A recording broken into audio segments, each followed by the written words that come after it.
अगर किसी को समझा जाए, यानी उस प्रोसेस को चलाने के लिए, पाकिस्तानी प्रोसेस को चलाने के लिए वो आपकी कॉन्स्टिट्यूशन ऑफ पाकिस्तान है जो आपको गाइडलाइंस प्रोवाइड करती है। तो ये जो है drafted by the government of Zulfikar Ali Bhutto. ये आपसे पूछा जा सकता है कि किसकी गवर्नमेंट में ये जो है लागू हुआ। It was approved by the parliament. 10 अप्रैल को जो है पार्लियामेंट ने इसको अप्रूव किया, ठीक है, और रेटिफाइड ऑन 14 अगस्त 1947।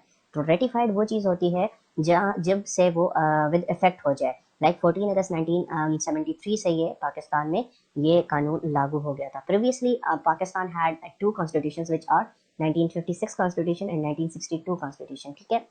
इसको आपने देखना है। उसके बाद आपने देखना है कि इसके अंदर कितने आर्टिकल्स हैं। इसके अंदर जो है वो 280 आर्टिकल्स हैं। जो 1962 का जो हमारा कॉन्स्टिट्यूशन था उसमें 250 आर्टिकल्स थे, एंड 1956 का जो कॉन्स्टिट्यूशन था उसमें लगभग, if I am not wrong, 232 articles थे। फिर भी इसको चेक कर लीजिएगा, ठीक है। इट हैज़ 5 स्केड्यूल्स, ठीक है। इसके अंदर 5 स्केड्यूल्स हैं। 25 amendments have been included since 1973, ठीक है। 25 अमेंडमेंट्स जो है वो अब तक हो चुकी हैं पाकिस्तान के कॉन्स्टिट्यूशन में। अमेंडमेंट्स वो चीज़ होती हैं जब भी कोई चीज़ अगर किसी कानून में चेंज और रद्दोबदल करनी हो तो फिर आप उसमें उस कॉन्स्टिट्यूशन में अमेंडमेंट्स करते हैं, ठीक है, रद्दोबदल करते हैं। अपने हिसाब से जो चीज़ें लानी हैं तो वो आप उसको अमेंड करते हैं। तो अमेंडमेंट्स की डिटेल्स जो है वो मैं आपके सामने लाया हूँ, और याद रखिएगा चंद एक इनमें से जो अमेंडमेंट्स हैं, 25 अमेंडमेंट्स हैं, इनमें से चंद एक अमेंडमेंट्स ऐसी होंगी जिसकी आपको डेट्स भी याद रखनी होगी और वो क्या थी, क्यों थी, और ये सब जो है मैं आपको बताऊंगा कि कौन कौन सी जो है वो इंपॉर्टेंट। वैसे तो सारी ही सारी इंपॉर्टेंट है, लेकिन चंद एक अमेंडमेंट्स इसमें से इंपॉर्टेंट हैं जो आपसे पूछी जाएंगी लाजमन, ठीक है। अब आप देख रहे होंगे अमेंडमेंट्स इन डिटेल्स आपके सामने है। जो पहली अमेंडमेंट पाकिस्तान में हुई वो थी redefined the boundaries of Pakistan and remove references to Pakistan, east Pakistan. जो रेफरेंसेस दिए हुए थे ईस्ट पाकिस्तान जो बांग्लादेश बन गया था उसके हवाले से पाकिस्तान की जो बाउंड्रीज हैं वो रीडिफाइंड की गई, और ये जो है वो 4 मई 1974 को जो है ये कानून जो है, ये अमेंडमेंट जो है ये हुई। जो दूसरी जो है मोस्ट इंपॉर्टेंट, जो आपसे लाजमन इंटरव्यू में भी पूछी जा सकती है, एग्जाम में भी पूछी जा सकती है, वो ये है सेकंड अमेंडमेंट जो है defined a Muslim and declared the status of Ahmadis as minority and non Muslims, ठीक है। ये बहुत इंपॉर्टेंट जो है, ये 17 सितंबर 1974 को ये अमेंडमेंट पास हुई थी, ठीक है। अमेंडमेंट जो है, इस अमेंडमेंट में जो है डिफाइन किया गया कि मुसलमान कौन होगा, और जो है जो अहमदी है, अहमदी सेक्ट है जो पाकिस्तान का, उसको माइनॉरिटी की हैसियत दी और नॉन मुस्लिम करार दिया गया, क्योंकि वो आखिरी पैगंबर नबी सल्लल्लाहु अलैहि वसल्लम पर ईमान नहीं लाते और उन्हें आखिरी पैगंबर नहीं मानते, इस वजह से उनको नॉन मुस्लिम करार दिया गया। और उस वक्त आपसे पूछा जा सकता है कि पाकिस्तान के प्राइम मिनिस्टर कौन थे, तो उस वक्त जुल्फिकार अली भुट्टो साहब जो है वो पाकिस्तान के प्राइम मिनिस्टर थे। तो ये बहुत इंपॉर्टेंट अमेंडमेंट है जिसको आपने उसकी डेट भी याद रखनी है और वजह भी याद रखनी है। उसके बाद extended the period of prevention detention, ठीक है। इसके हवाले से जो अमेंडमेंट हुई थी वो ये हुई थी। फिर फोर्थ पे आप देखेंगे decreed additional seats for minorities, ठीक है। इसमें जो एडिशनल सीट्स माइनॉरिटीज को दी थी वो कम हुई थी। It also deprive court of power to grant bail any person detained under the any prevention and detention. तो ये जो है 1975 के अंदर अमेंडमेंट हुई थी। उसके बाद जो फिफ्थ अमेंडमेंट हुई थी वो widened the scope of restriction on the high court के हवाले से 1976 में जो है ये अमेंडमेंट हुई थी, ठीक है। उसके बाद जो है हमारी नंबर 6 जो अमेंडमेंट हुई थी वो provided that the chief justice of supreme court will be retired at the age of 65 and high court जजेस एट द एज ऑफ 62। तो ये बहुत इंपॉर्टेंट है, ये आपने याद रखनी है और इसका ईयर भी याद रखना है कि ये कब पास हुई थी। 1976 में पास हुई थी। इस अमेंडमेंट में जो है हमने तरमीम ये की थी कि जो chief justice of supreme court है वो रिटायर्ड होगा 65 साल की उम्र में, और जो हाई कोर्ट का जज है वो रिटायर्ड होगा 62 साल की उम्र में। तो इसको याद कर लीजिएगा कि ये जो 6th अमेंडमेंट है इसकी अमेंडमेंट नंबर भी आपने याद करना है, ठीक है। अहमदीज को नॉन मुस्लिम करार देने वाली अमेंडमेंट नंबर 2 थी, और जो ये चीफ जस्टिस के हवाले से जो इनकी एज के हवाले से, सर्विस एज के हवाले से जो अमेंडमेंट थी 1976 में जो है वो हुई थी, और इनकी जो है वो 6th अमेंडमेंट थी। इसको आप कॉपी पे या रफ पेज पे आप लिखते जाएं जो मैं इंपॉर्टेंट अमेंडमेंट्स मार्क कर रहा हूँ। उसके बाद सातवीं जो अमेंडमेंट थी, enables the prime minister to obtain a vote of confidence of the people of Pakistan। ये भी बहुत इंपॉर्टेंट है सातवीं अमेंडमेंट, जो आप रिसेंटली अभी जो है खबरों में भी सुनते होंगे जब ये वोट ऑफ कॉन्फिडेंस की बात होती है। तो ये पाकिस्तान के अंदर सातवीं जो है अमेंडमेंट थी जिसमें जो है ये करार दिया कि प्राइम मिनिस्टर जो है वो ऑब्टेन करेगा vote of confidence national assembly से, ठीक है। ये 1977 के अंदर ये अमेंडमेंट हुई थी, और जो अमेंडमेंट नंबर था ये 7th था, इसको याद कर लीजिए। जो मोस्ट इंपॉर्टेंट है मैं वो मार्क करता जा रहा हूँ, ठीक है। 25 में से आपने इंपॉर्टेंट जो चीजें हैं, इंपॉर्टेंट अमेंडमेंट्स हैं, वो याद रखनी है। 8वीं अमेंडमेंट थी change the Pakistan government from parliamentary system to semi presidential system by giving the president a number of additional powers. जो 8वीं अमेंडमेंट थी, ठीक है, ये आपने याद करना है। अब 1973 के कॉन्स्टिट्यूशन में ये हुआ था कि जो 1962 में प्रेसिडेंशियल सिस्टम था उसको खत्म कर दिया गया था, ठीक है। जो पावर्स थी प्रेसिडेंट की वो प्राइम मिनिस्टर के पास आ गई थी। लेकिन अब हुआ क्या था 1985 के अंदर, आपको पता होगा कि ज़ियाउल हक साहब ने जो है वो पावर लिया था, वो as a president of Pakistan जो है वो मुंतखब हुए थे। उन्होंने ये किया था, जो एडिशनल पावर्स थे वो प्रेसिडेंट को वापस कर दिए थे, जिसमें काफ़ी सारे पावर्स थे कि वो नेशनल असेंबली को डिसॉल्व कर सकते थे एंड सो ऑन, ठीक है। तो ये जो है वो जो पावर्स प्राइम मिनिस्टर के पास गए थे, तो वो उन्होंने 1985 के अंदर अपने पास वापस अमेंडमेंट करके अपने पास पावर्स ले आए थे, ठीक है। ये आपने याद करना, ये 8वीं अमेंडमेंट थी। फिर उसके बाद जो है bill impose sharia law supreme court of land, the bill was pass senate but could never be pass by the national assembly owing to letters solution, ये भी 1985 में हुआ था। फिर 10वीं आपकी जो अमेंडमेंट है वो fix the interval period between the sessions of the national assembly to not exceed 130 days, ठीक है, 1987 में हुई थी। फिर 11th जो आपकी अमेंडमेंट है वो revision of the reserved seat for women in the national and provincial assemblies, the bill was withdrawn in 1992, ठीक है। अब जो आप देखते हैं कि जो आपकी वुमेन की जो सीट्स होती हैं, जो नेशनल असेंबली में 60 हैं, नो नेशनल असेंबली में जो है अकॉर्डिंगली डिस्ट्रीब्यूट होती हैं, वो तकरीबन 60 सीट्स हैं फॉर वुमेन, ठीक है। वो जो भी पार्टी जीती है उसके हिसाब से वो 60 सीट्स जो हैं वो डिवाइड होती हैं। तो उसके हवाले से ये जो 11वीं अमेंडमेंट थी ये 1989 में पास हुई थी, ठीक है। उसके बाद चलते हैं 12th पे, क्रिएटेड स्पीडी ट्रायल कोर्ट्स जो है वो फॉर 3 ईयर्स, यानी 1991 के अंदर जो है स्पीडी ट्रायल कोर्ट्स जो है वो बनाए गए थे, ताकि जो है जो पेंडिंग केसेस हैं वो जल्द से जल्द रिजॉल्व हो सकें, और ये हुआ था 1991 के अंदर। फिर 13th अमेंडमेंट है strip the president of Pakistan of his reserve power to dissolve national assembly of Pakistan and thereby triggering new elections and dismissing the prime minister, ठीक है। जो पावर्स थे किसके पास, भला प्रेसिडेंट के पास पावर्स थे कि वो जब चाहे जो है वो असेंबली को जो है वो ख़त्म कर सकता था, ठीक है, क्योंकि गुलाम इसहाक खान ने जो है वो गवर्नमेंट ख़त्म की थी। फिर उसके बाद जो लगारी साहब थे उन्होंने गवर्नमेंट ख़त्म की थी। तो इसके बाद 1997 के अंदर ये अमेंडमेंट लाई गई कि जो पावर्स हैं स्ट्रिप, वो पावर्स डिसॉल्व करने के नेशनल असेंबली को, वो जो है वापस प्राइम मिनिस्टर को चले जाएं, ठीक है। तो ये 1997 के अंदर 13th अमेंडमेंट हुई थी। तो इसको भी आपने जो है वो याद करना है कि 13th अमेंडमेंट कौन सी थी।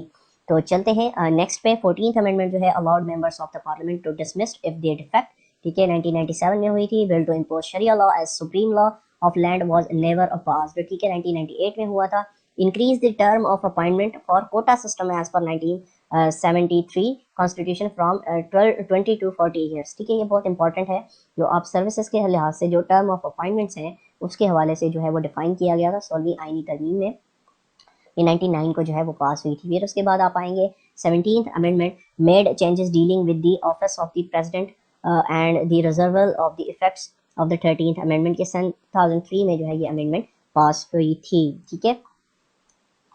चलते हैं हम पढ़ते हैं 18th amendment which is most important amendment of this constitution of Pakistan. इसमें क्या हुआ था, ये आपसे लाजमन जो है हर एग्जाम में, हर इंटरव्यू में पूछा जाने वाला सवाल है 18th अमेंडमेंट के हवाले से। 18th अमेंडमेंट में remove the powers of president of Pakistan to dissolve the parliament unilaterally, gave more authority to the provinces. इसमें क्या हुआ था, जो पावर्स थे प्रेसिडेंट के पास, उसने वो जो पावर्स जो हैं असेंबली को डिसॉल्व करने के, जिसमें 58(2)(b जो एक बहुत बड़ा जो है वो पावर था, उसको जो है वो प्रेसिडेंट ने ख़त्म किया प्रेसिडेंट की तरफ से। एंड पावर्स दिए गए प्रोविंसेस को, gave more powers to the provinces, ठीक है, प्रोविंसेस को जो है मोर पावर्स दिए गए, ऑटोनमी जो है वो उनको ट्रांसफर की गई, ठीक है। जो फेडरलिज्म था वो जो है अब खत्म होकर, मतलब सूबों के अंदर काफ़ी चीज़ें जो है वो ट्रांसफर हो गई 18th अमेंडमेंट के बाद, वरना जो पावर्स थे वो सारे फेडरल के पास थे, ठीक है।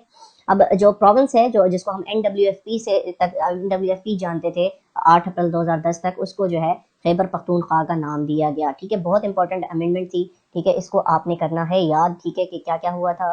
और ये उस वक्त जो सदर थे वो प्रेसिडेंट आसिफ अली जरदारी साहब थे, जिन्होंने प्रेसिडेंट के पावर्स जो है वो ख़त्म किए थे, अपने आप के पावर्स जो है वो सरेंडर किए थे, और जो है KPK को जो है नया नाम दिया था खैबर पख्तूनख्वा NWFP से, और जो पावर्स थे वो सूबों को ट्रांसफर किए थे, ठीक है। बहुत इंपॉर्टेंट अमेंडमेंट है, इसको याद कर लीजिएगा। 19 अमेंडमेंट हवाले से है provided for the appointment of जजेस of the supreme court of Pakistan and amendments in number of members of the parliamentary committee for the appointment of chief electoral officers for the commission of Pakistan। तो 19th amendment इस हवाले से थी। For free fair elections के हवाले से याद कर लीजिएगा 20th अमेंडमेंट जो थी वो फ्री एंड फेयर इलेक्शंस के हवाले से थी, क्योंकि ये बहुत ज़्यादा करंट टॉपिक होता है हमारी सियासत का, तो ये आपसे पूछा जा सकता है। ठीक है, तो 20th अमेंडमेंट्स जो थी वो फ्री एंड फेयर इलेक्शंस के हवाले से थी। फिर आप आ जाएं 21st amendments which is also very important amendment in the constitution of Pakistan. जैसा कि आपको पता होगा कि जो एक वाक़या हुआ था दिसंबर 2014 के अंदर, जहाँ पर APS पेशावर के अंदर जो अटैक हुआ था जिसमें बेशुमार जो है वो बच्चे शहीद हो गए थे, उसके बाद जो है in the aftermath of APS Peshawar attack, military courts were established for the speedy trials of the terrorists and their sponsors। तो एक जो है वो जो है स्पीडी ट्रायल हमारे जो सिस्टम है कोर्ट्स का, उसको तेज़ बनाने के लिए जो है वो टेररिस्ट कोर्ट्स भी बनाए गए, जहाँ से जो है दहशतगर्दों को जल्द से जल्द सजाएं मिलकर केफर किरदार तक पहुंचाया जाए। तो 21वीं आईनी तरमीम थी, इसको याद रखिएगा, बहुत इंपॉर्टेंट ये है, ये आपसे पूछा जा सकता है। 22nd जो कॉन्स्टिट्यूशन की तरमीम थी वो ECP powers distributed to chief election commissioner के हवाले से थी। फिर 23rd अमेंडमेंट में आप आ जाएं तो it was all about courts, again military courts के हवाले से भी 23rd amendment was passed, reestablish the military courts for further of 2 years still. यानी ये देखें यहाँ पर जो टाइम दिया था ऊपर वाली 21st अमेंडमेंट में जो टाइम दिया था कि 2 साल के लिए हम मिलिट्री कोर्ट्स बनाएंगे, तो 23rd अमेंडमेंट थी उसमें जो है वो दोबारा से उनको फर्दर एक्सटेंड किया था for the period of again 3 years। तो उसके हवाले से ये अमेंडमेंट थी। ठीक है, इसको आपने याद रखना है। और ये पास कब हुई थी? 2017 के अंदर ये जो है अमेंडमेंट पास हुई थी। फिर जो 24th हमारी अमेंडमेंट है वो है relocation of national assembly seats among federating units and allowing election authorities to update their boundaries of constituencies based on provincial results of 2017 census of Pakistan. जो हमारा 2017 में जो सेंसस हुआ था उसके हवाले से जब हमने देखा कि आबादी पाकिस्तान की जो है इंक्रीज कर गई है, उसके हवाले से जो नेशनल असेंबली की, प्रोविंशियल असेंबली की जो सीट्स हैं उसके हवाले से अमेंडमेंट पास हुई थी, इसको भी आपने याद रखना है। And 25th and very important amendment of Pakistan which was merger of Phata into KPK। ठीक है, फाटा का जो मर्जर हुआ था KPK के अंदर वो 31 मई 2018 को हुआ था, जो कि बहुत इंपॉर्टेंट अमेंडमेंट थी पाकिस्तान की। फाटा को जो है हमने ये हक देकर KPK के साथ मर्ज कर दिया था। तो इसी हवाले से जो मैं आपके लिए जो है वो इम्पोर्टेंट क्वेश्चंस लाया हूँ, जिसमें से हम उनकी काफ़ी ऐसे क्वेश्चंस हैं जो 1973 के कॉन्स्टिट्यूशन के हवाले से हैं, जो रिपीट हो सकते हैं। वहाँ पर मेजर आर्टिकल्स के हवाले से आपसे पूछा जा सकता है कि कौन सा आर्टिकल किस हवाले से है।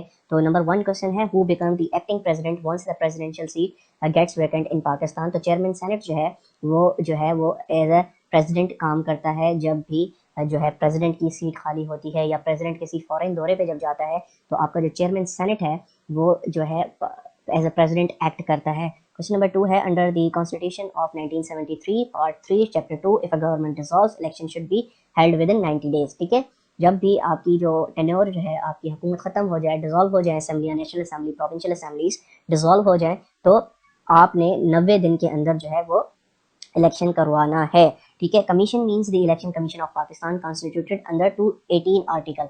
आर्टिकल नंबर 218 याद रखिएगा। आर्टिकल नंबर 218 के तहत जो है क्या हुआ था, जो आपका chief election commission of Pakistan जो है वो कॉन्स्टिट्यूट हुआ था। उसके अलावा हम पढ़ते हैं विच article of the constitution of Pakistan deals with the protection of minorities. बहुत इंपॉर्टेंट आर्टिकल है, जिसको आपने याद करना है। माइनॉरिटीज़ के हवाले से बहुत ज़्यादा एग्जामिनर क्वेश्चंस करते हैं।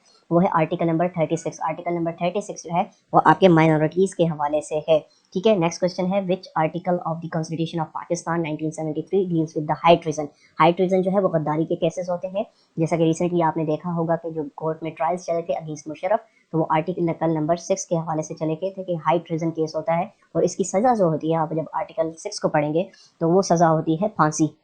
ठीक है, ये बहुत इंपॉर्टेंट आर्टिकल है, और यही आर्टिकल इंपॉर्टेंट इसलिए पढ़ा रहा हूँ कि उसमें लिखा हुआ है constitution, amendments of constitution and basics and history में जो है आप इनके हवाले से, आर्टिकल्स के हवाले से भी आपको पता होना चाहिए। चलते हैं नेक्स्ट क्वेश्चन की तरफ। Who become the acting election commissioner in the absence of the chief election commission of Pakistan. Suppose chief election commissioner नहीं होता अपनी सीट पर, तो कौन जो है वो एक्ट करेगा as a chairman, as a commissioner. तो वो सीनियर मेंबर जो होगा इलेक्शन कमिश्नर ऑफ पाकिस्तान का, वो क्या करेगा, वो एक्ट करेगा एज अ इलेक्शन कमिश्नर। ठीक है, which articles of the constitution of Pakistan 1973 deals with the election.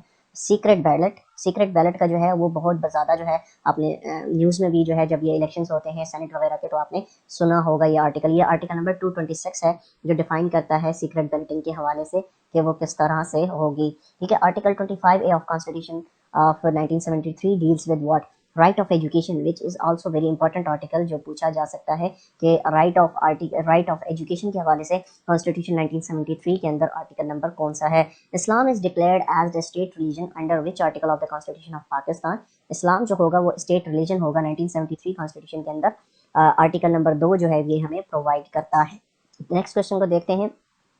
Due to 18th amendment power of president to dissolve national assembly and article dash was diminished. ठीक है, जो मैंने आपको बताया था कि आर्टिकल 58(2) भी जो था वो जो है ये आर्टिकल ख़त्म हो गया था। जो पावर्स थे वो सदर ने अपने पावर्स जो है डिसॉल्व करने के असेंबली को वो ख़त्म कर दिए थे। ठीक है, वरना जो है वो जब भी सदर की मर्जी होती थी वो असेंबलियों को जो है वो डिसॉल्व कर सकता था। ठीक है, name of the NWFP was substitution Khyber Pakhtunkhwa through 18th amendment. जो मैंने आपको ऊपर बताया कि 18वीं तरमीम के तहत जो है कि NWFP का नाम जो है चेंज होकर खैबर पख्तूनख्वा हुआ। सूबों को उसमें ज़्यादा राइट्स मिले और इसके अलावा जो सदर ने जो है अपने पावर्स को जो है वो ख़त्म कर दिया। ठीक है, the Islamic council shall consist of minimum how many members. तो it will comprises on minimum 8 members, कल हमने पढ़ा था इसके हवाले से, और मैक्सिमम 20 मेंबर्स इसमें शामिल हो सकते हैं।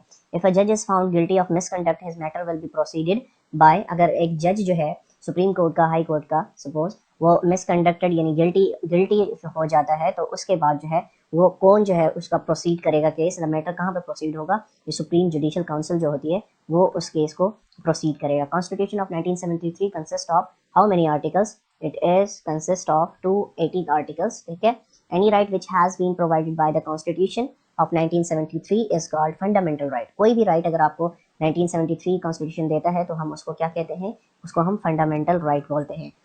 नेक्स्ट क्वेश्चन है, no person shall be deprived of life or liberty save in accordance with the laws as provided in।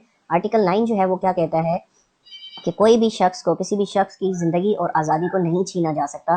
तो वो आर्टिकल 9 जो है उसकी तशरीह करता है। According to article dash of the constitution all citizens are equal to before law. तो वो आर्टिकल 25 कहता है कि सब जो सिटीजन्स हैं पाकिस्तान के, टोटल सिटीजन्स हैं, वो एक जितना राइट रखते हैं। बहुत इंपॉर्टेंट आर्टिकल है जिसके हवाले से आपने इसको याद रखना है। ठीक है, नेक्स्ट और लास्ट क्वेश्चन हमारा है, a person shall not be qualified to be elected और chosen a member of a parliament unless he fulfil the qualification according to the article of the constitution 1973। यानी 62 जो आर्टिकल है वो define करता है कि आप नेशनल असेंबली में इलेक्ट नहीं हो सकते अगर आप वो फर्दर जो है उसमें जो मौजूद हैं शिकें उस पर पूरा नहीं उतरते।